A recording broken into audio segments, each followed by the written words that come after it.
பழமுதிர் சோலைக்கு சென்றால் அந்த ஞானப்பழத்தின் தமிழ் திருவிளையாடலை காணலாம் என்று சொல்வார்கள். அன்று ஔவை பாட்டியின் தமிழ் சுவையை சுவைத்து பார்க்க ஒரு விளையாட்டை நடத்தினார் முருகன் பழமுதிர் சோலையில்.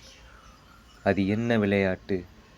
புராணத்தில் ஔவையின் நான் தான் தமிழுக்கு மிகவும் பெரிய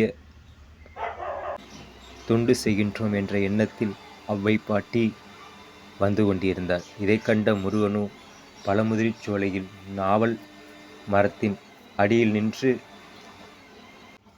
மாடுகளை மேய்த்து கொண்டிருந்தார். பொழுது ஔவை பாட்டி களைப்பார அமர பாட்டியிடம் முருகன் தனது உரையாடலை ஆரம்பித்தார். என்ன பாட்டி, என்ன ஆயிற்று? உங்களுக்கு முடியவில்லையா என்று. நீ சும்மா இருப்பா என்று ஔவை பாட்டி தன் கூற முருகன் விடவில்லை. என்ன ஆயிற்று? என்ன வேண்டும்? பசிக்கிறதா என்று கேள்வி கேட்டார். வேணென்றால் இந்த பழம் உமக்கு நான் தருகிறேன். சுட்ட பழம் வேண்டுமா, சுடாத பழம் வேண்டுமா என்று விடையை தொடுத்தார். அது என்ன சுட்ட பழம் சுடாத பழம் என்று ஔவை பாட்டி ஒரு சிரிப்புடன் கேட்டார். உனக்கு என்ன பழம் வேண்டும்? எனக்கு சுடாத பழத்தையே கொடு என்று கூற முருகன் அங்கிருந்து ஒரு அம்பால் உழுப்பினார். பழங்கள் கீழே கொட்டியது. ஔவை பாட்டி எடுத்து அதனை ஊதினார், அதில் உள்ள மண்ணை நீக்குவதற்காக.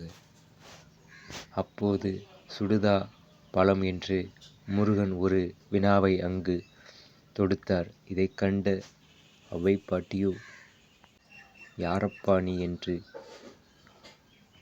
பதறிப்போய் கேட்டார். இன்னும் என்னை யாரென்று தெரியவில்லையா என்று அங்கு ஔவை பாட்டிக்கு காட்சியும் கொடுத்தார். அந்த திருத்தலத்தில் நாமும் செல்வோம்.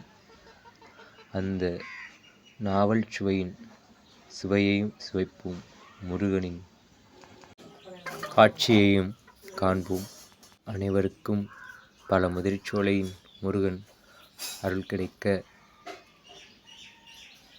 ஒருமுறை பழமுதிர் சோலையின் வாசலுக்கு சென்று வாருங்கள். அளவற்ற தித்திப்பான வாழ்க்கையை வாழ சோலையின் அரசன் உமக்கு தேவையான செல்வத்தை அள்ளி அள்ளி தருவார்.